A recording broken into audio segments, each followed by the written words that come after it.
Nah, kita di sini sudah ada tabulasi dulu ya, ada hitungan angka-angka, ada yang berdasarkan jumlah sitasi, ada yang berdasarkan jumlah dokumen.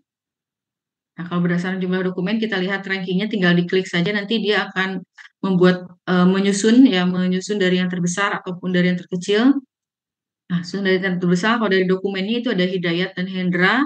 Kalau berdasarkan sitasi, itu yang terbanyak itu adalah Aristofnik dan Alexander. Dokumennya dua, tapi sitasinya sampai 140. Kemudian ada Silva ya sampai The Zafir, Ana Maria ini sama-sama dokumennya dua, tapi sitasinya sampai 140. Berarti ini adalah artikel-artikel yang biasa jadi rujukan ya terkait tadi literasi digital di pendidikan tinggi. Coba kita finish. Nah ini yang tabel ini bisa kita ekspor, bisa kita ekspor kalau mau dibutuhkan. Kita butuh misalnya kita mau mendisplay datanya, ya, datanya dari artikel atau di report, kalau kita display tabel ya, tabel seperti ini, ya, ada tabel begini, yang top 10 apa gitu. Nah ini bisa kita download, ya, kita tadi select all atau mau di select sebagian, kemudian kita ekspor. Kita ekspor misalnya di sini penulis dari Fast Viewer ya. Nanti bentuknya itu TXT. Ini diekspor. Kalau sudah nanti ada di download. Nah, yang ini. Penulis ini. Kemudian kalau kita mau jadikan Excel, kita bisa copy, kemudian kita paste di Excel. Nah, ini kita bisa urutkan lagi, mau 5 besar, 10 besar, 20 besar, 100 besar, mau berdasarkan dokumen, mau berdasarkan citasi. Nah, ini bisa kita buat urutan lagi. Nah, di alat itu kan tidak ada, tadi saya bilang di alat itu tidak ada data lengkapnya. Hanya ada siapa nama penulisnya sudah, karena kita tadi unit analisisnya penulis, maka hanya ada nama penulis seperti ini. Kalau mau kita tahu ini jurnalnya apa, maka kita kembali lagi ke yang data Excel-nya, data mentah yang Excel. Kita cari lagi di sini, begitu. Oke, lanjut ke Fast Viewer. Tadi sudah kita ekspor datanya. Kemudian kalau kita mau visualisasi, kita pilih yang finish ini. Nah, di sini ada keterangan dari 40 item tadi itu tidak semua saling connect. Nah, kita mau melihat yang terkoneksi saja atau mau semuanya kita tampilkan. Nah, jadi kalau kita mau menampilkan yang hanya terkoneksi saja, kita pilihnya yes. Tapi kalau kita mau menampilkan semuanya, pilih no. Menampilkan semua bahkan yang tidak masuk geng gitu ya, kita mau tampilkan pilih no. Nah, nanti bisa terlihat. Nah, ini kan jadi yang tidak yang tidak terhubung pun dia tetap tampil. Jadi kita bisa melihat ini yang sendirian gitu ya, ada Mulyadi. Nah, kalau ini kita perbesar, nah bisa dilihat ya. Ini saling terhubung antara satu penulis dan penulis lainnya. Jadi ini selalu bersama ya, bersama-sama menerbitkan artikel yang tadi topik yang kita cari itu tadi. Nah, ini geng terbesarnya. Ini geng terbesar analisis. Ya, jadi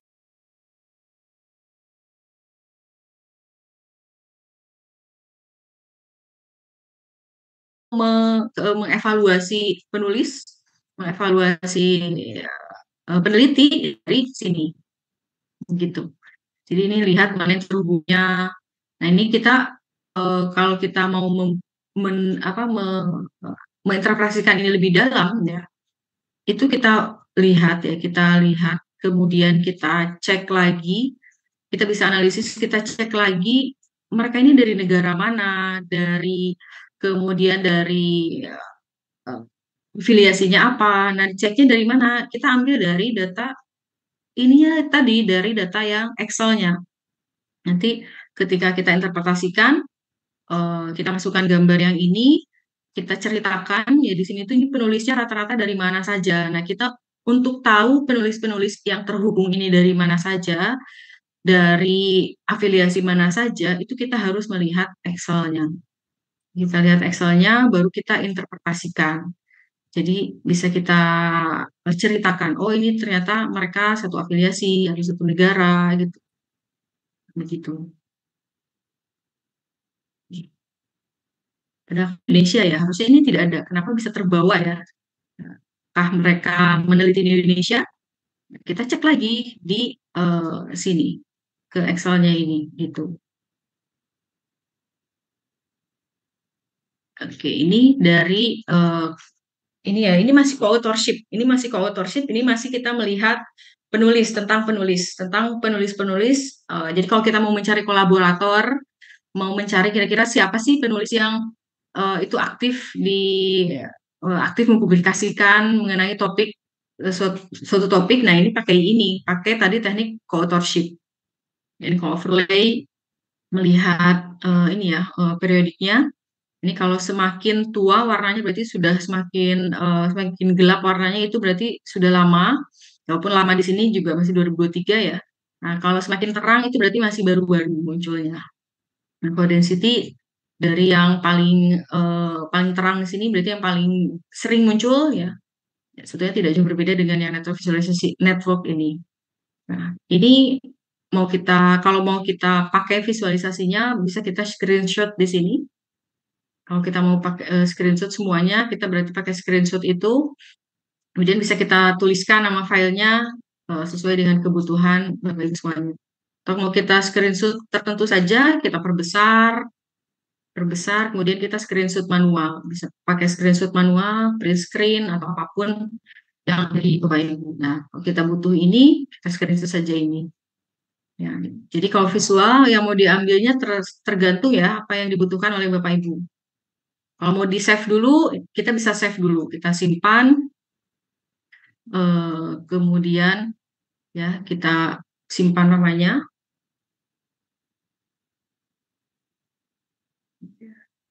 Klik OK. Gitu. Bisa kita simpan dulu, atau nanti bisa kita buka lagi. Ini yang co-authorship. Sekarang coba kita yang teknik lain. Teknik lain kita buka lagi di sini sebelah kiri sini, Bapak bisa lihat ya klaster-klasternya ya. Nah, di sini nama-namanya klaster-klasternya. Nah, ini ada klaster 1, ada 19 item yang ini klaster utama. Klaster 2 itu yang awang. Awang yang ini ya. Klaster 3 ada macam-macam. Nah, ini dari penjelasan dari visualisasinya.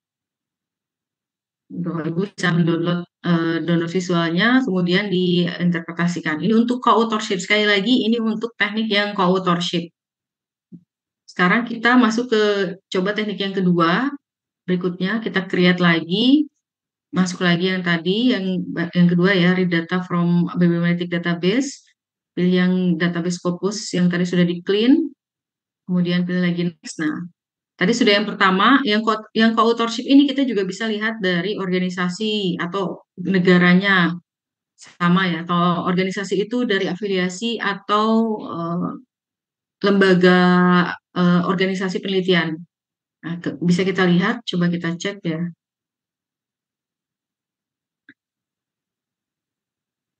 Nah, ini nanti tampil, nah ini organisasinya. Nah, kalau di Fox Viewer, organisasi yang tampil itu dia ada prodi, fakultas juga biasanya masuk, atau apa eh, eh, atau afiliasi universitasnya. Jadi bukan hanya universitas, tapi fakultas ataupun prodi juga dia terbawa ya. Jadi masuk ke organisasi ini, gitu.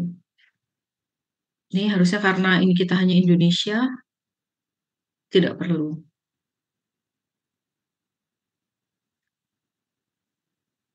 Nah, ini tidak ada yang saling ini ya, tidak ada yang saling terhubung, tidak ada kolaborasi masing-masing antar afiliasi dalam melakukan publikasi mengenai topik penelitian yang sedang kita cari.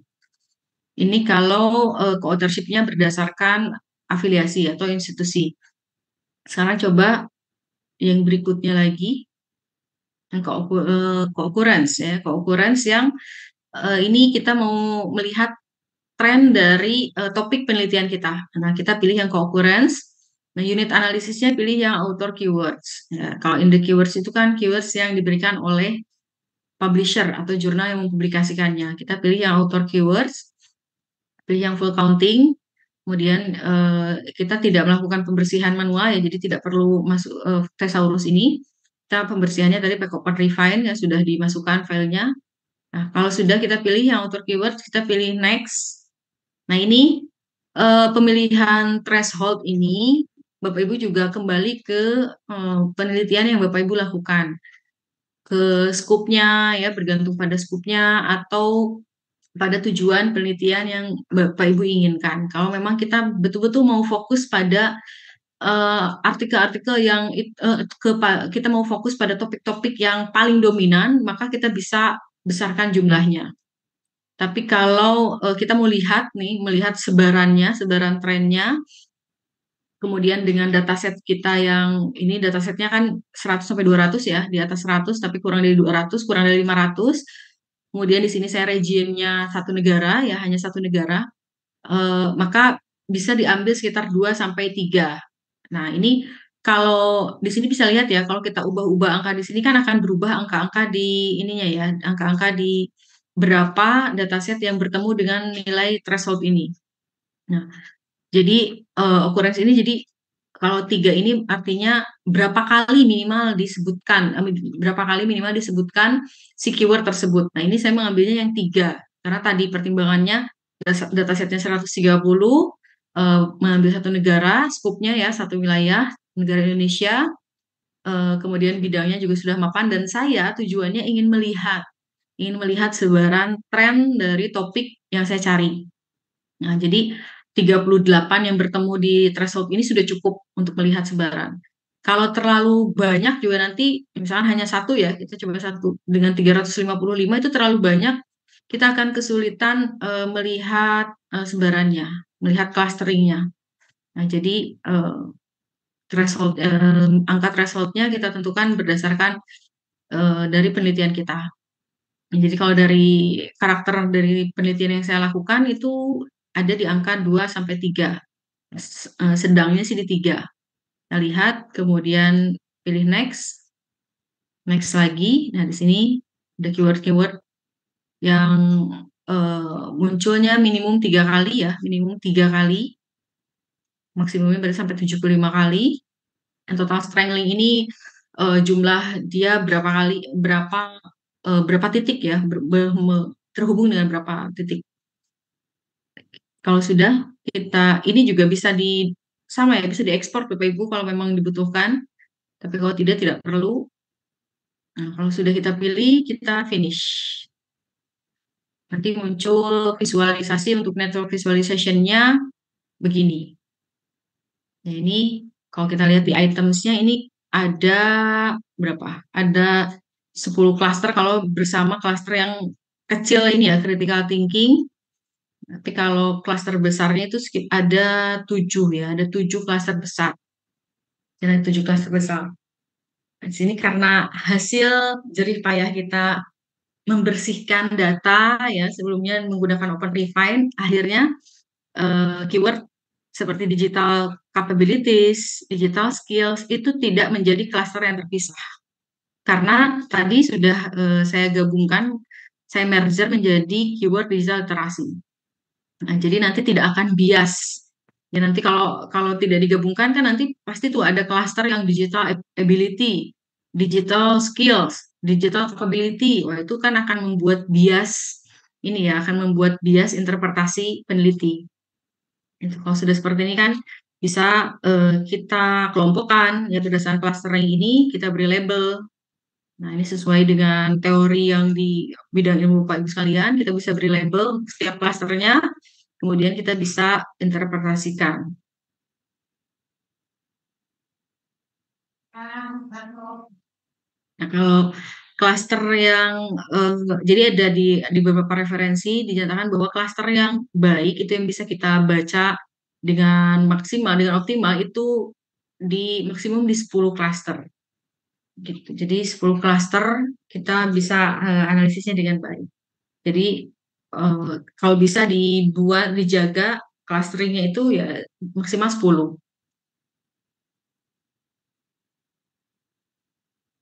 Ada lagi yang tanyakan? Untuk memberi label itu eh, penulis sendiri yang memutuskan. Penulis sendiri yang memutuskan. Contohnya nih di sini ya ada cluster 1 itu confirmative factor analysis educational. Ini saya sudah membuat labeling. Nah, di sini. Nah, ini ada yang merah itu saya memberikan label online learning environment. Jadi lingkungan pembelajaran online. Ini ada konfirmatori. Sebetulnya ini tidak masuk ya, ini lebih. Nah, tapi yang online learning, mobile learning, learning outcomes. Kemudian yang cluster biru itu higher education technology. Cluster hijau digital leadership and innovation. Cluster kuning core digital literasi. Ya, core-nya dari literasi ada behavior, kemudian student engagement, ya, kemudian muda ada business and language skills. Ini yang menentukan peneliti. Nah, sebelumnya juga ada ya contohnya di yang kemarin sudah disampaikan yang label. Ada yang hanya ada orang yang hanya membuat labelingnya itu bahkan dia tidak memberi label. Dia hanya menjelaskan merah itu ada apa saja, hijau ada apa. Nah, ini labeling-labeling seperti ini yang menentukan adalah peneliti. Yang peneliti ya boleh dibuat seperti ini atau mau dibuat tabel begini bisa. Nah, ini ada yang begini juga tabelnya. Gitu mau dijabarkan tadi seperti yang saya tadi begini juga bisa. Nah, ini yang justifikasi adalah peneliti.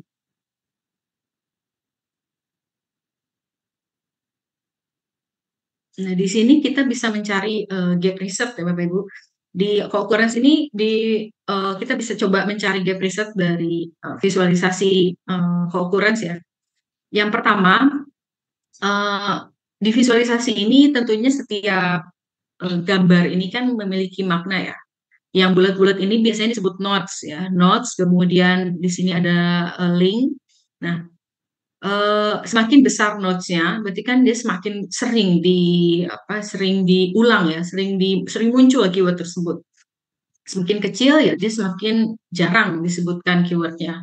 Nah, salah satu cara mencari gap riset atau peluang ya, peluang riset di masa mendatang mengenai topik topik yang sedang kita cari itu dari link ini salah satunya. Jadi kan yang core-nya itu kan digital literasi. Nah, digital literasi ini orang membahas sudah dengan apa saja. Berarti kan kalau digital literasi berhubungan dengan digitalization, ya berarti digital literasi itu diteliti ya bersamaan dengan digitalization. Kemudian dengan online learning ya. Ini ada terhubung ya digital literasi dan online learning berarti pernah diteliti secara bersamaan, dibahas secara bersama. Kemudian ini juga terhubung dengan organizational behavior, terhubung juga dengan digital literasi juga terhubung dengan critical thinking. Nah, kita bisa memilih kira-kira yang belum terhubung ya, yang misalkan digital literasi ini terhubungnya dengan AI, ya ini ya, sudah seperti ini. Nah, AI ini kan baru. Nah, ini dia hanya baru terhubung dengan digital literasi Islamic education. Ya, melihat sini disorot. Nah, ini kan dia baru digital literasi Islamic education dengan ini apa nih? Tidak lihat. Itu kita bisa cari yang dia notes-nya kita misalkan mau melihat dengan psikologi ya, AI, digital literasi dan psikologi. Di sini kan belum terlihat ya, dia belum terlihat terhubung.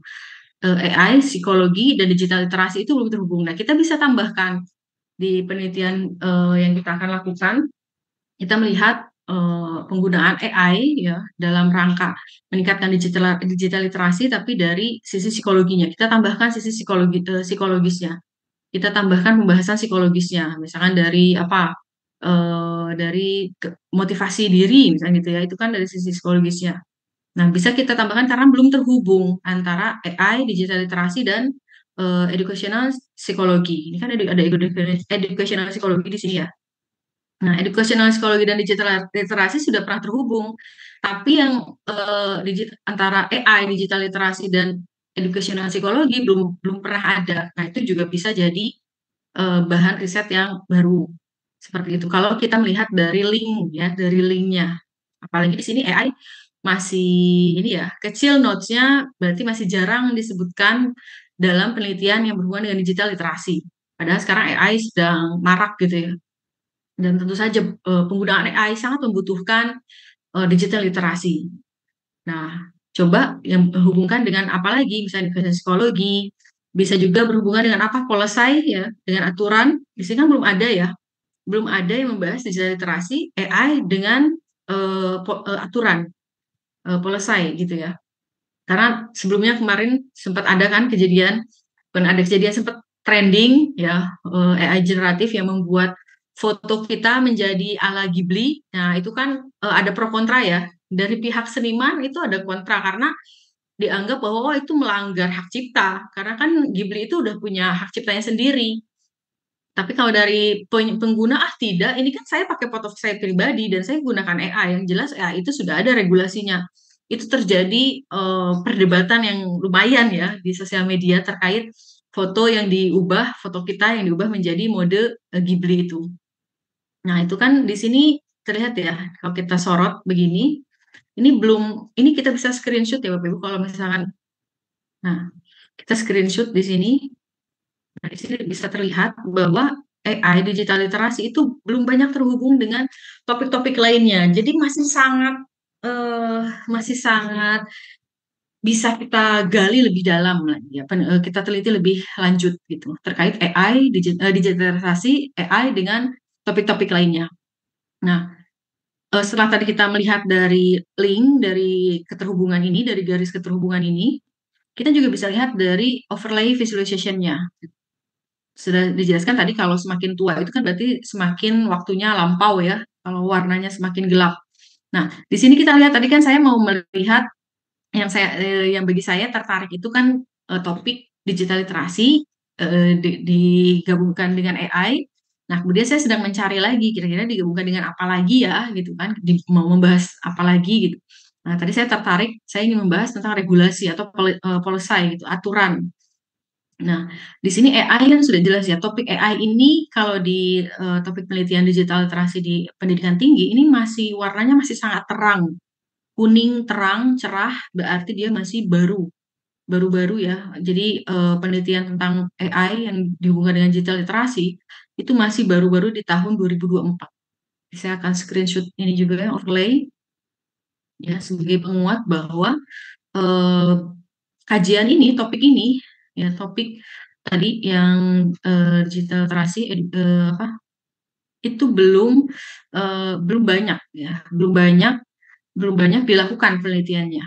Pertama dilihat notesnya masih kecil, ukuran notesnya, kemudian belum banyak terhubung dengan topik-topik lainnya, kemudian di overlay visualization dia warnanya masih cerah, masih kuning, terang benderang seperti ini. Jadi masih baru-baru diterbitkan, baru-baru dilakukan penelitiannya.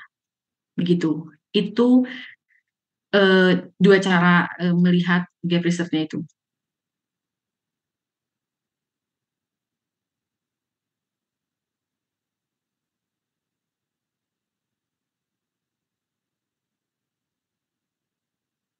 Kalau klasternya di bawah 10 lebih bagus. Iya ya, kalau datanya misalnya ya, tapi tergantung ya, kalau tadi yang bertemu dengan threshold-nya 30 sedikit ya otomatis klasternya akan jadi sedikit, tapi bisa dikatakan sangat bagus kalau klasternya itu di bawah 10.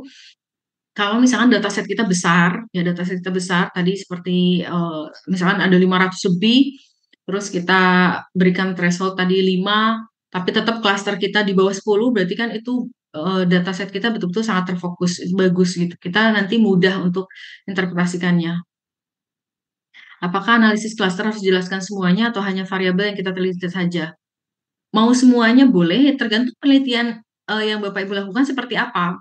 Kalau misalkan yang dilakukannya contoh ya, yang ini dicontohkan di artikel ini, kalau kita membuat artikel bibliometrik dari riset bibliometrik, kemudian di sini kita menjelaskan, jadi di awal di metodenya itu sudah dijelaskan apa yang analisis apa saja yang mau kita lakukan, ya. Jadi analisis apa saja yang mau kita lakukan, eh, tipe-tipe analisisnya apa saja itu kita sudah dijelaskan di penelitiannya. Jadi di awal, kalau misalnya kita mau, karena ini membuat artikel itu biasanya dilakukan kedua fungsi bibliometrik dilakukan, yaitu eh, performa analisis. Jadi kita mengecek performa dari penelitian atau publikasi terkait topik tersebut.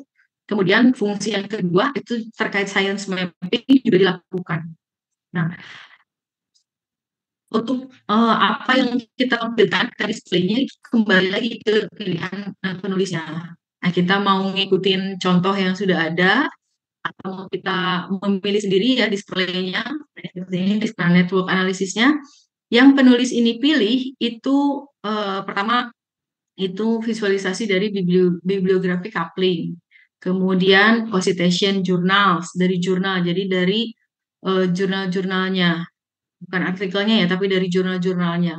Kemudian dia juga melihat co-authorship-nya by author, jadi by penulis. Nah, visual-visual ini, nah dari jelaskannya tidak memberi label ya, dia tidak memberi label, dia hanya menjelaskan langsung gitu. Kemudian co-authorship-nya by negara karena ini dia tidak membatasi region. Kemudian dia memperlihatkan juga visualisasi co-occurrence. Dia membuat tabel clusteringnya. Nah, tapi tabel clustering ini sama seperti yang tadi dari Force Viewer ya diambilnya. Nah, ini kalau apa yang mau di display itu balik ke keputusan penelitinya. Apa yang dibutuhkan untuk research-nya. Nah, ini buat artikel bibliometri, kan dia melakukan dua fungsi bibliometrinya, baik itu performance analysis maupun uh, science mapping. Kalau ini kan science mapping ya, yang visualisasi seperti ini maksudnya ke fungsi yang science mapping. Dia melihat tahap persebaran dari topik penelitian, baik dari keywordnya, penulisnya, negaranya, jurnal yang menerbitkannya. Itu dia penulis ini melakukan science mapping dari sini. Jadi itu kembali ke kebutuhan.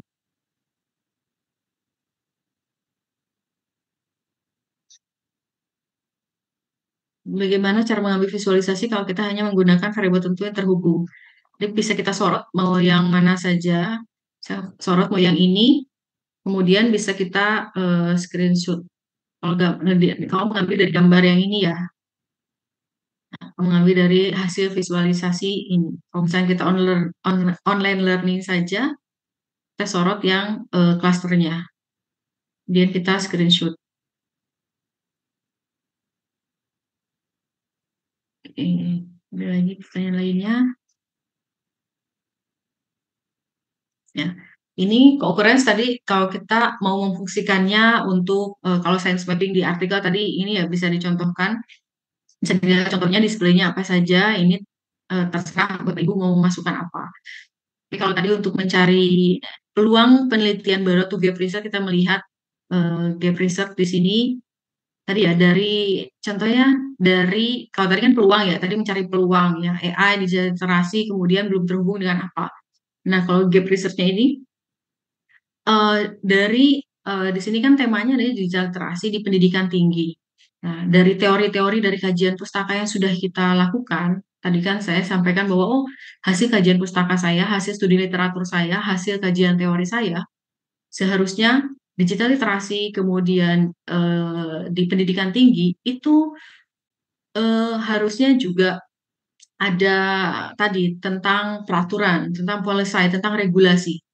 Tapi dilihat, kalau kita lihat dari visualisasi ini, ya kita cek satu persatu dari ini ya, dari setiap keywordnya ini, tidak ada notes tentang atau tidak ada item tentang regulasi, tidak ada item tentang policy atau policy maker gitu ya, tidak ada.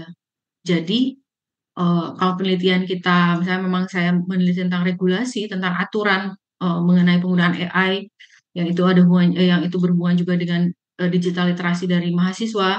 Nah, maka saya bisa menegaskan bahwa dari hasil riset bibliometrik ini memang terlihat dari penelitian dari 2014 sampai 2024 belum ada yang melakukan penelitian eh, AI, penggunaan AI untuk meningkatkan literasi digital di pendidikan tinggi atau literasi digital mahasiswa. Begitu. Jadi itu kalau kita lihat gapnya ya, bolongnya ya, celah penelitiannya. Gitu. Tapi kalau dari visual yang sudah ada, kita mau melihat yang masih belum terhubung ya tadi, itu juga bisa jadi gap riset juga karena kita bisa membuktikan bahwa belum terhubung antara AI, digital literasi, dan misalnya educational psychology.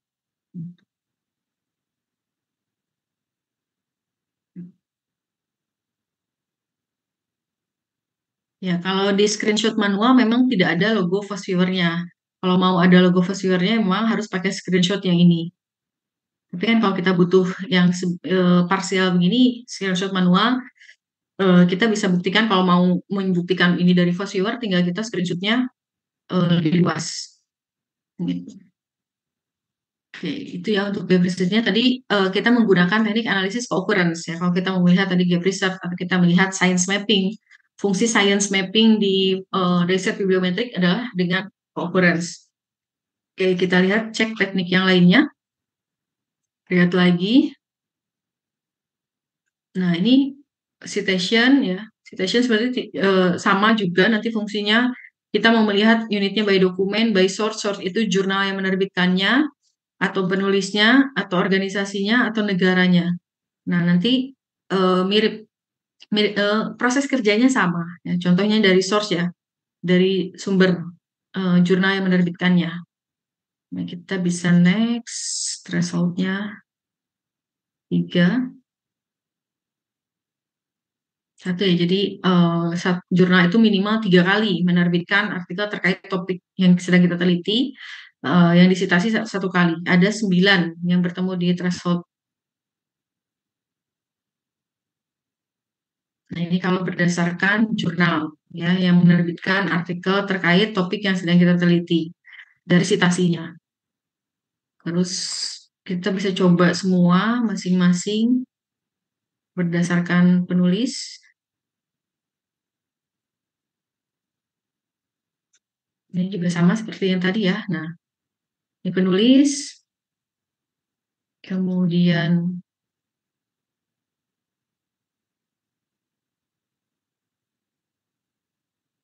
eh, organisasi tadi afiliasi ya. Nah, ini bibliografi coupling juga sama, unit analisisnya bisa dokumen, bisa jurnalnya, bisa penulisnya, bisa lembaganya, bisa negara. Co-citation juga bisa dari referensinya, bisa dari yang mensitasi jurnalnya, atau berdasarkan jurnal ya, jurnal yang disitasi nih, mensitasi jurnal tertentu itu berapa. Kemudian kalau ini dari penulis, nah ini bisa kita lihat masing-masing. Cara kerjanya sama. Tapi ini tergantung sekali lagi Bapak Ibu kebutuhannya yang mana. Nah, tadi saya sudah tampilkan yang paling utamanya untuk kalau yang co-authorship, citation, bibliographic coupling, mohon maaf untuk co-authorship, citation, kemudian co-citation itu biasanya digunakan untuk tadi ya untuk riset performance analysis. Nah, kalau yang fungsi bibliometrik untuk science mapping itu yang co-occurrence dan bibliographic coupling. Biasanya kita melihat ada nggak persinggungan antara topik yang berbeda, tapi dia mensitasi yang sama. Berarti kemungkinan ada persinggungan antara dua bidang tersebut. Contoh ya, misalnya dengan authors atau dokumen ya. Nah, kita by dokumen, kalau bibliografi coupling, itu berarti kita melihat dokumen-dokumen yang itu mensitasi sumber yang sama.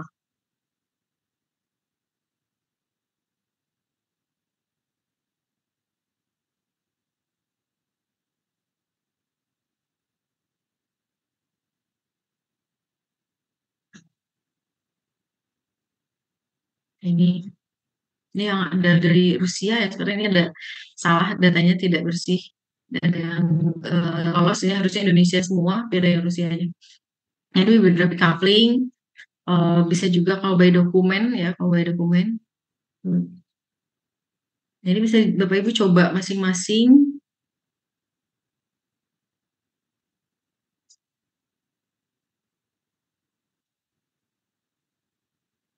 Ini kalau dia yang terhubung, kalau dia saya yang terhubung saja gitu. Jadi Indah dan siapa ini itu mereka terhubung, berarti mereka pernah mensitasi sumber yang sama, apa referensinya yang digunakan itu sama gitu. Nah, kita lihat Indah dan Dewi ini eh, afiliasinya berbeda atau tidak gitu atau sama. Nah, kalau misalkan ternyata satunya dari pendidikan, satunya dari ekonomi, oh berarti kan eh, ya dari bidang pendidikan dan ekonomi mensitasi sumber yang sama. Oh, apakah ada hubungannya gitu ya? Ada si topik ini ternyata juga diteliti, juga diteliti oleh dua bidang tadi yang berbeda. Nanti kita lihat Dewi ini meneliti apa, kemudian eh, Indah ini meneliti apa. Kita bisa analisis gitu. Nah, ini ya semua bisa coba. Sekarang kita bisa praktikkan di BiblioShiny. BiblioShiny ini di Fossilver sebenarnya sudah cukup sepertinya ya. Tapi bisa mencoba semua tipe analisis yang itu dibutuhkan oleh Bapak Ibu sekalian.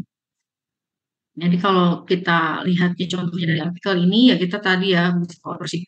Karena kita satu negara berarti ini tidak perlu, tidak bisa. Nah, ini bisa kita tampilkan. Kemudian ini juga bisa kita tampilkan. Nah, ini juga bisa kita tampilkan, ini bisa kita tampilkan. Oke, sekarang kita masuk ke BiblioShiny. BiblioShiny nih, BiblioShiny juga web based. Jadi dia software yang berbasis website. Ya, ini tergantung dari kecepatan koneksi. Terbukanya kalau masih muter-muter, bersabar, ditunggu dulu. Tapi kalau terjadi error tidak bisa dibuka, coba dicek settingan firewallnya, settingan security firewallnya. Oke. Ini pertamanya dibuka RStudio-nya dulu, ya RStudio. Jadi harus di download tuh di download dan diinstal itu dua RStudio dan AirLanguage. Kemudian kalau sudah dua-duanya terinstal, Bapak Ibu masuk ke RStudio, kemudian install package-nya. Jadi di tools, kemudian package ya ada install package. Di sini install package yang Bibliometrics. Nah, kemudian kalau sudah terinstall package Bibliometrics-nya, masukkan ininya apa masukkan codingnya ya, codingnya masukkan. Nah, ini bisa lihat di sini. Biasanya saya cari bingung ya, tinggal di how to run di Shiny. Ya ada digitingnya, bisa sudah diberitahukan digitingnya itu apa. Nah ini. Install bibliometric app package and then start Shiny digiting. Nah, ini digitingnya tinggal kita copy, kita masukkan ke RStudio. Ya, pastikan kursornya di belakang kurung tutup ini, kemudian klik run, ditunggu dulu, nanti dia akan muncul di browser terakhir yang kita pakai, kita buka. Oke. Ini sudah muncul tampil tampilan BiblioShiny atau Bibliometrics-nya ya ini Bibliometrics tapi di sini BiblioShiny. Ya, jadi Bibliometrics, BiblioShiny, RStudio itu juga ya kalau untuk Bibliometric.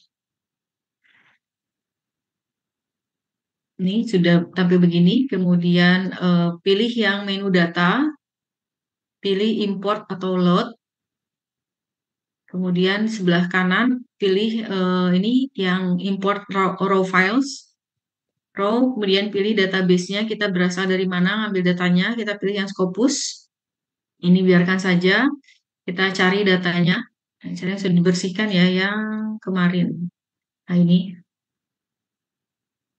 oke, kalau sudah, nih uploadnya sudah komplit, pilih klik start.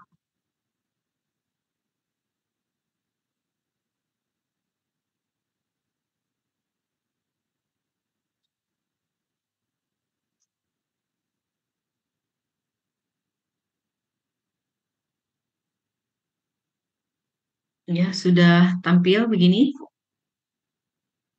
Nah, ini ada previewnya ya, previewnya dari metadata yang kita unggah ini, kualitas-kualitasnya, ya, excellence, yang ini corresponding keyword plusnya critical.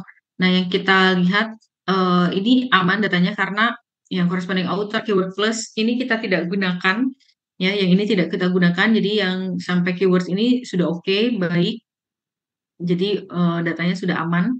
Ini kalau mau kita simpan hasil apa ini review dari kualitas data kita, boleh kita simpan, bisa kita save atau kita masukkan dulu, pilih ke kumpulkan untuk kita nanti download reportnya. Ini saya tidak memerlukannya ya, di close saja kalau tidak perlu. Saya lihat di sini ada sebelah kiri ya, sebelah kiri tadi sudah, kalau ini tadi for viewer, ini tampilan Bibliosha ini berbeda. Nah, kita sudah mulai bisa bekerja melihat itu dari sebelah kiri sini, dari mulai overview. Kita tidak melakukan filter lagi ya, karena filternya sudah kita lakukan ketika mencari dataset. Jadi kita tidak filtering lagi, kita bisa lihat dari mulai dari overview. Nah, sering ada pertanyaan, apakah harus dilakukan bersamaan ya antara Fosviewer dan Bibliosha ini? Kalau ditanyanya harus atau wajib atau tidak, ya tidak ada wajib ya, tidak ada keharusan. Tapi Fosviewer dan Bibliosha ini biasanya saling melengkapi. Jadi yang ada di Fosviewer biasanya tidak ada, ada yang tidak ada di Bibliosha ini, begitupun sebaliknya. Jadi bisa saling melengkapi. Contoh artikel yang tadi diperlihatkan, yang mana tadi? Yang ini ya, ini dia di metodenya, alatnya dia menggunakan dua-duanya, Bibliosha ini maupun Fosviewer. Itu. Nanti bisa dilihat di display datanya. Ada display data-data tertentu yang itu tadi ya ketika di Fast Viewer itu kita tidak ada. Contohnya ini ya. Ini bahkan dari mulai di atas nih yang summary of the review itu tidak ada dari Bibliosha ini. Nah, lalu penulis ini dapatnya dari mana? Tidak ada di Fast Viewer. Penulis ini dapatnya dari Bibliosha ini. Ini data ini nih, data yang ini dapatnya dari Bibliosha ini. Dari sini. Nah, lihat balik ke Bibliosha ini lagi. Sebelah kiri ya. Jadi di sebelah kiri toolsnya. Di overview kita pilih main information. Nah, ini untuk plotnya, kemudian tabelnya begini. Nah, ini sama ya seperti yang di artikel tadi. Sama seperti di artikel ini kan. Nah, ini dapatnya dari Bibliosha ini. Jadi si penulis ini dapatnya dari Bibliosha ini. Tentang summary of the review-nya itu dari Bibliosha ini. Nah, ini tabelnya. Nah, kita bisa download langsung tabelnya ini ke Excel. Tinggal kita klik Excel, nanti muncul terdownload file Excel-nya mengenai tabel ini. Tapi kalau mau kita kumpulkan dulu, nanti jadi satu lampiran dokumen, satu file, satu folder, kita bisa klik yang tanda plus ini, kemudian nanti dia akan masuk ke report. Nah, nanti hasilnya ada di sini. Report ini kita tadi ya yang information sudah ada. Nah, ini bisa nanti ekspor semuanya jadi satu folder report. Jadi kita bisa kumpulkan dulu, baru nanti download bersamaan atau mau satu persatu juga bisa. Ini main information, kemudian ini ada annual scientific production, ya jadi produktivitas terkait publikasi mengenai topik yang sedang kita teliti dari tahun ke tahun. Nah, ini bisa diklik-klik mau kita ranking dari terkecil sampai terbesar, atau mau kita dari tahunnya, ya kita tahunnya dari ya, bisa tabulasinya mau kita lihat semua. Nah, ya pilihan-pilihannya mau menampilkan berapa. Ya ini karena hanya 18 sampai 2025 hanya dari 8 tahun. Jadi tidak bisa banyak. Nah, ini kita hanya bisa urutkan mau dari tahun kah atau mau dari artikel urutannya. Ini kalau kita butuh kita bisa masukkan ke report. Nah, ada nggak kira-kira di artikel ini? Oh, adanya ada dokumen growth buyer. Nah, ini kalau lihat dari apa ini, dari datanya ya, dari visualisasinya, coba kita lihat ya, bukan dari sini ya, mungkin dia mengambilnya dari sini. Itu. Jadi bisa visualisasinya, display datanya kita bisa mengambil dari berbagai sumber yang itu jadi sumber kita ya. Nah, dari Scopusnya juga bisa, dari tadi yang analysis result yang Scopus bisa kita ambil visualnya, atau kalau itu adanya di Foursquare bisa kita ambil juga, atau kita ambilnya dari Biblio Shiny. Dari apapun yang memang itu kita gunakan. Gitu. Kemudian, kalau ini kita mau lihat rata-rata citasi per tahun. Nah, ini tabelnya. Ya, total citasi per tahun. Butuh atau tidak ya, ini kembali ke Bapak Ibu mempertimbangkan ini butuh atau tidak data ini. Kalau di sini tadi kita cek berkali-kali tidak ada ya, jadi tidak, skip saja. Nah, kita kiblatkan saja artikel yang ini ya. Jadi ini kita sudah dapat, kemudian ini juga sudah dapat ya growth buyer-nya. Kemudian yang di bawah ini kita mau lihat apa? Most relevant authors in wakaf literatur. Jadi penulis-penulis yang paling relevan di topik yang sedang kita cari. Itu berarti bisa tadi dari yang sudah kita ambil di Fast Viewer, ya, yang sudah kita ambil di Fast Viewer yang mengenai penulis ini. Kemudian diambil berapanya nih? Diambil 10 ya. Nah, diambil 10 besar. Bisa kita ambil 10 besar. Ambil 10 besar, nama lengkapnya kita ambil dari data Excel. Dan lanjut lagi, kalau ini trivial plot. Nah, kalau yang bentuknya begini, kosong, itu harus di play dulu, diklik play buttonnya ini. Diklik, baru nanti dia muncul visualnya. Nah, ini ada trivial plot.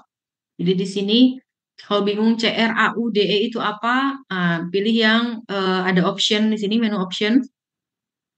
Bisa terlihat di sini yang di tengah itu penulis, di sebelah kiri itu reference, di sebelah kanan itu keyword. Nah, ini bisa kita ubah-ubah, kirinya mau apa, tengahnya mau apa, kanannya mau apa. Di sini ada reference, nah ini digunakan oleh author ini. Tadi DE apa? Nah, keywordnya apa? Gitu, keyword yang digunakan oleh author ini, yang mengambil reference ini, keywordnya apa yang digunakan. Kemudian siapa lagi penulis mana, kita lihat lagi ya. Gitu, ini bisa diganti-ganti sesuai dengan kebutuhan. Kalau mau ini di download langsung gambarnya bisa langsung di download. Kalau mau masuk ke report tinggal dimasukkan klik yang tanda plus ini.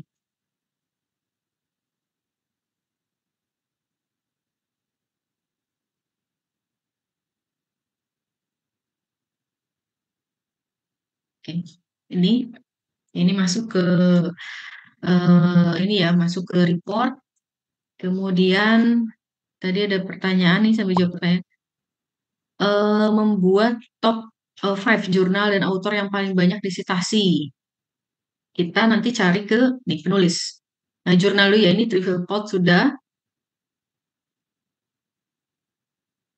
Oke, di sini dia di penulis ini tidak ada ya, dia tidak memasukkan trivial plot.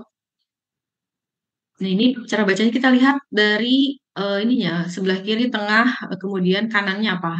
Kirinya, tengahnya author, di sini kalau kirinya reference, di sini keyword yang digunakan. Nah, cara bacanya kalau kita mau lihat dari per autornya, berarti autor yang ini, yang apa ini, Syuhidan, ya. Dia incomingnya dari dua ini sumbernya, kemudian dia referensi menggunakan itu, kemudian dia apa, keyword yang dia gunakan ini. Nah, keyword yang dia gunakan itu terhubung dengan author-author lain, yang digunakan juga oleh author lain.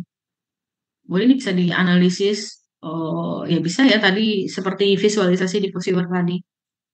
Ini bisa diganti-ganti kanan, kiri, tengahnya. Kemudian ini source itu jurnal yang mempublikasikan. Nah, di sini ada most relevant sources berdasarkan ini berdasarkan citasi ya. Nah, berdasarkan artikel, berdasarkan produksi artikelnya. Ini ada Kogan Education, Edelweiss Applied Science and Technology, Cakrawala Pendidikan, ubahan. Nah, ini yang mempublikasikan artikel-artikel terkait topik yang sedang kita teliti. Ini jumlah artikelnya, ini hanya sedikit ya, coba 25. Nah, ini kita bisa melihat. Nah, kalau kita sedang mencari jurnal yang menjadi incaran kita untuk menerbitkan, eh, kita sudah punya artikel dengan topik yang topik tadi ya, digital literasi di pendidikan tinggi. Nah, ini adalah jurnal-jurnal yang dia produktif menerbitkan artikel-artikel dengan topik tersebut. Berarti dia menerima, ya menerima daripada kita cari satu-satu terus kita lihat scoop dari jurnal tersebut, mending kita lihat pakai ini ya. Udah jelas berarti Kogan Education ini dia sudah pernah menerbitkan 5 artikel yang berhubungan dengan digital literasi. Kalau pengen lihat kita detail artikelnya, kembali ke Excel-nya. Kita cari. Nah, ternyata bisnis and management loh, menerbitkan terkait literasi digital. Kita lihat lagi, oh ternyata judulnya, oh kalau ini digital literasi and business transformation. Gitu. Kita bisa cek lagi, kembali ke dokumen mentah kita. Kembali lagi mana tadi? Nah ini relevan source-nya, jadi jurnal-jurnal yang itu relevan dengan topik yang sedang kita teliti. Topik-topik yang sedang kita teliti tadi keywordnya itu. Peta dunia di sini ada nanti ada di sini. Nah, tapi karena kita hanya Indonesia, nanti dia tidak akan tampil peta dunia yang dunianya berbeda-beda ya, negaranya berbeda-beda. Ini jurnal yang relevan. Kemudian ini Bradford Laws. Tadi ada ya di artikel ini dia menampilkan Bradford Laws. Ini sebelum ke yang lain nanti buat ini gimana nih, ini Bradford Laws. Nah, ini ada tabel, ini zona-zona. Nah, ya ini zona-zona dari jurnal-jurnal yang menerbitkan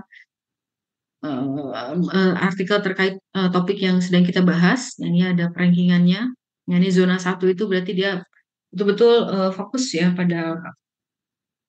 cukup fokus pada topik yang sedang kita cari itu. Frekuensinya 5. Ini untuk melihat sama sih, untuk membantu tadi yang data yang ini, yang relevan source ini. Dia dibantu lagi dengan secara Bradford Law dia masuk ke zona berapa. Kemudian ada source local impact. Ya, source local impact. Kita melihat dari tabelnya.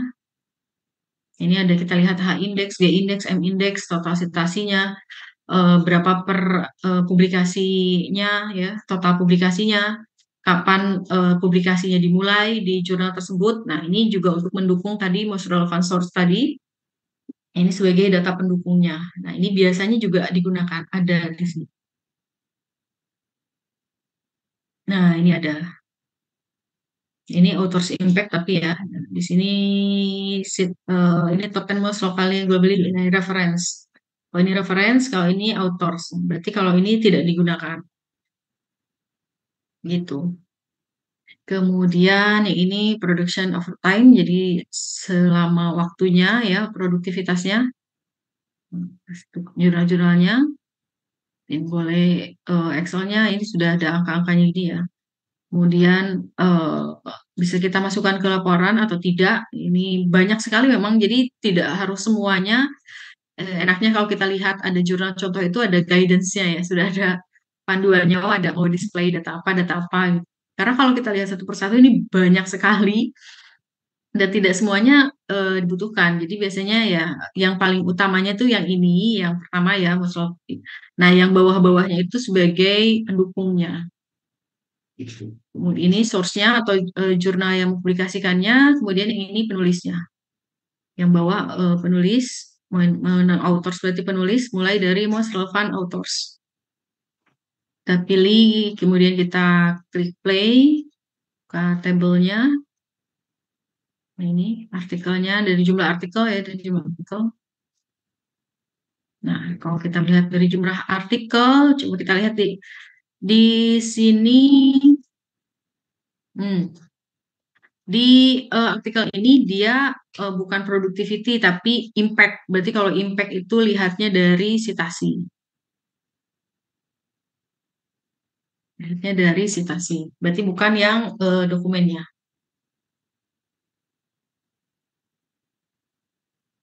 Nah, ini produktivitasnya ini masih mendukung yang relevant authors ya. Nah, ini masih yang mendukung relevant authors. Nah, ini penulisnya tahun tahun ini kita untuk bisa mengevaluasi karena tadi ya ini fungsi kalau yang tabulasi begini dia masuknya ke fungsi yang apa fungsi yang bukan science mapping tapi yang performance analysis. Jadi kita menganalisis performance riset dari entah itu penulis, entah itu lembaga atau negara tertentu gitu. Nah, kita bisa melihat Afrianti. Oh, Afrianti ini memang dia rajin setiap tahun. Nah, kita lihat kan, oh 2022 dia mempublikasikan, 2024, tapi 2021 tidak, 2023 tidak, 2025 belum. Gitu.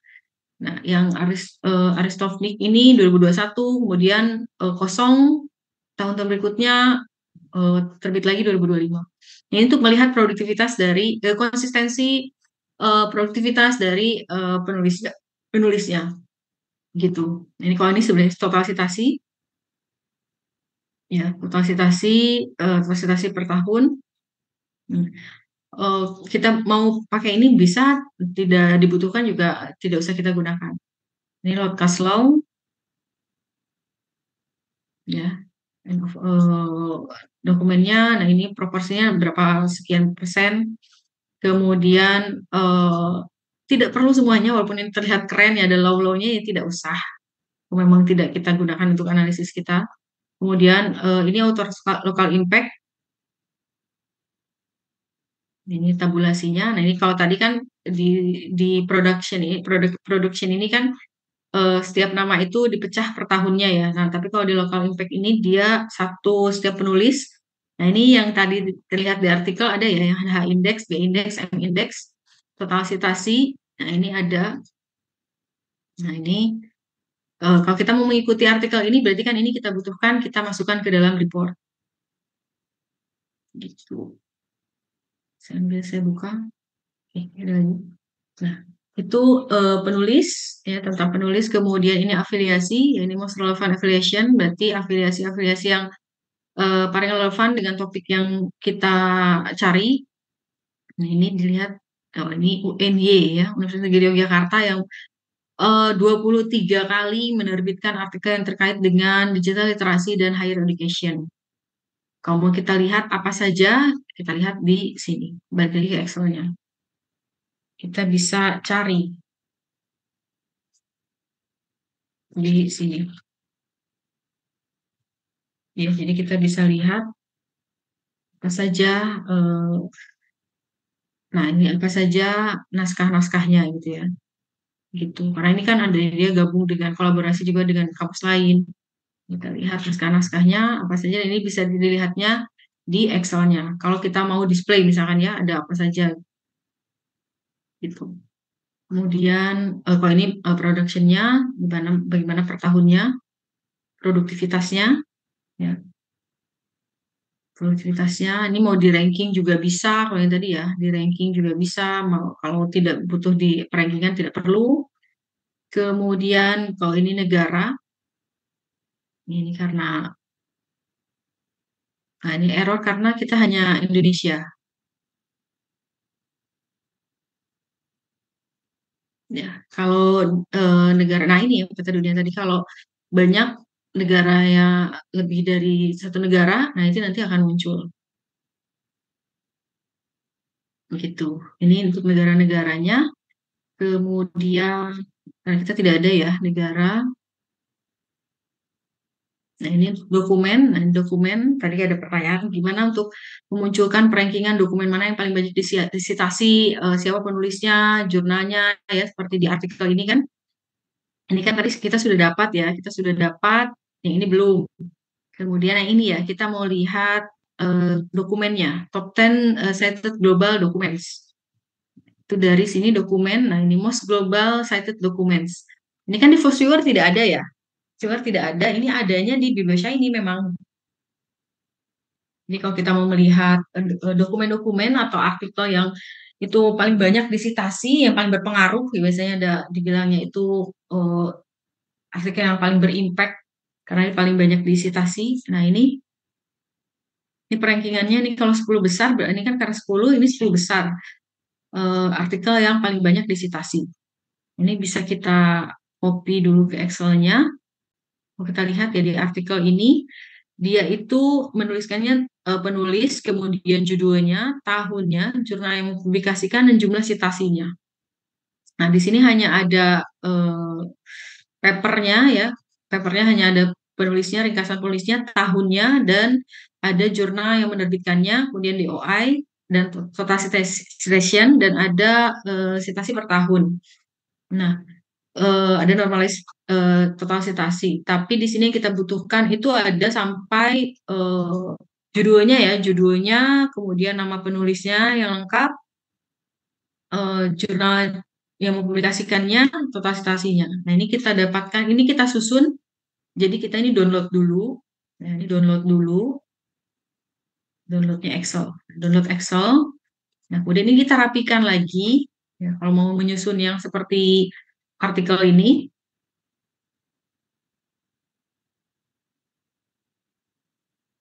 nah ini hanya 10 ya, karena top 10 ya kita 10 ini. Kalau misalkan yang ini tidak masuk nih, ya, misalkan tidak masuk yang eh, si Rusia ini. Nah, kita masukkan yang ini dari Afrianti. Nah, anggaplah itu orang Indonesia ya. Nah, ini 10 ini kita cari bisa kita nanti search by DOI-nya di file Excel yang tadi ya.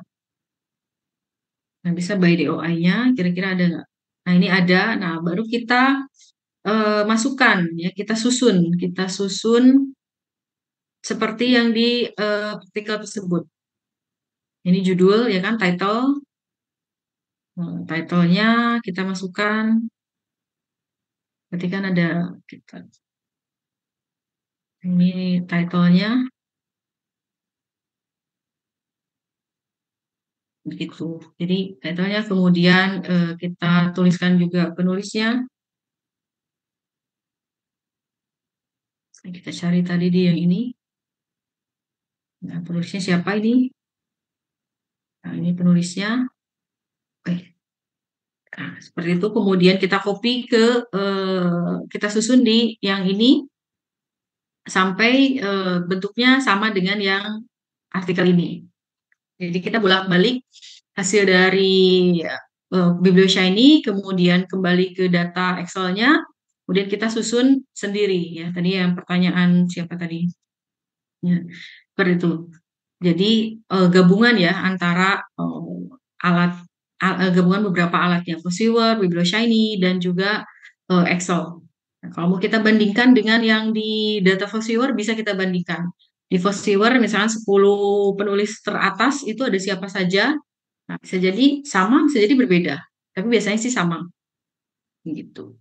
Itu untuk menyusun, ya kalau kita menyusun tadi top 10 cited global, udah dapat kita dari sini, most global cited documents. Kemudian ini kalau lokal, ini di citasi jurnal jurnal tujuan, di jurnal publikasikannya.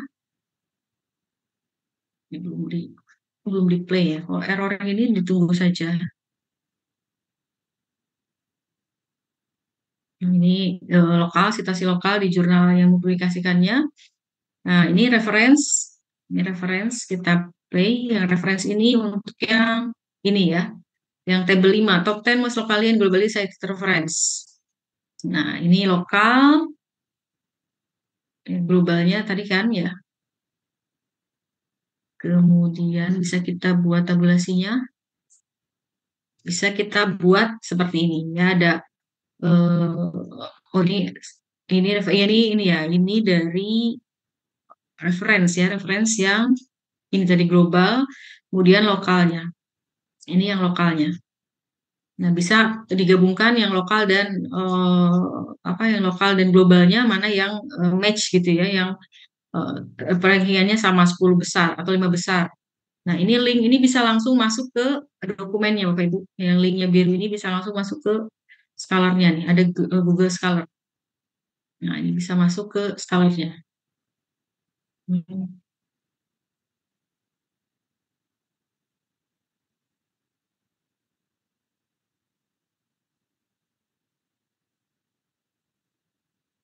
Nah, ini ke Scholar-nya langsung. Bisa jadi terlink dengan Google Scholar-nya. Nah, ini kalau tadi dibutuhkan kalau kita mengikuti artikel ini berarti kan ini mau diambil ya. Tinggal kita kumpulkan dulu saja. Kumpulkan dulu atau tadi mau langsung di download ke Excel-nya bisa. Ini referensi spektroskopi ya banyak ya macamnya ini banyak karena sering update ini selalu ada ini baru lagi ini waktu terakhir saya buka Bibliosha ini belum ada ya ini baru lagi karena mau update-update terus seperti itu. Nah, ini sebetulnya ya mirip-mirip dia untuk menguatkan yang data yang atasnya gitu. Nah, ini kemudian itu untuk ini ya. Nah, ini yang di sini ya dari mulai overview sampai dengan dokumen ini yang tadi cited ini ya sampai cited ini itu untuk performance analisis. Nah, dari sini kita sudah bisa science mapping. Di sini sudah mulai masuk ke fungsi science mappingnya. Di Biblioscience ini bisa masuk melihat kata yang paling sering banyak muncul, ya, kata yang sering banyak muncul. Tadi kan di Fosware juga ada ya. Ketika kita mau menampilkan co-occurrence, ya di sini ada ketika kita mau co-occurrence kemudian keyword. Nah, di awal ini ada ya, ada tabelnya. Tabel dari kemunculan datanya ya, beberapa kali gitu. Nah, apa saja. Nah, di Bibliosha ini bentuknya seperti ini, most frequent words. Jadi kata-kata yang paling sering muncul. Nah, ini plotnya, ini tabelnya. Ternyata berbeda ya. Di Nah, ini kata-kata. Ini bukan keyword. Nah, kalau di ini keyword, kalau ini kata. Kata di peneliti di artikelnya. Ini kata-kata dari dokumen-dokumen yang kita teliti, dari dataset yang kita teliti. Ternyata malah lebih banyak ini female, male, adult, gitu. Digital literasi ada di sini. Nah, ini kok kan sudah kita bersihkan, kita tidak membersihkan di kata-kata ya, kita membersihkannya keyword, bukan dari kata-kata. Oh, ini kata-kata yang paling banyak muncul. Kalau di Fosviewer ini keyword. Jadi kalau ini workload-nya kita bisa tampilkan dalam bentuk awan kata. Nah, tapi ini sekali lagi kata-kata dalam artikelnya, dalam dokumennya, bukan dalam keywordnya saja. Jadi ini dalam abstrak, ya di abstraknya, di judul. Nah ini kata-kata yang banyak muncul di dataset kita. Di dataset kita ini paling banyak muncul kata-kata ini. Tree map, nih tree mapnya juga ini tampilan sebetulnya beda apa tampilan lain selain word cloud, bentuknya tree map, bacanya dari kiri ke bawah kemudian ke kanan. Ini word frequency over time, ini trend topik, visualisasi di eh, di Bibliosha ini memang tidak se-eye catching yang di Fosviewer memang. Kayaknya untuk science mapping biasanya yang digunakan adalah Fosviewer. Tapi untuk research performance analysis itu yang digunakan adalah Bibliosha ini. Lebih lengkap Bibliosha ini kalau untuk research performance analysis. Tapi kalau untuk science mapping yang biasanya digunakan adalah Fosviewer gitu. Jadi kalau untuk science mappingnya di Bibliosha ini tidak se-catchy yang di Fosviewer memang.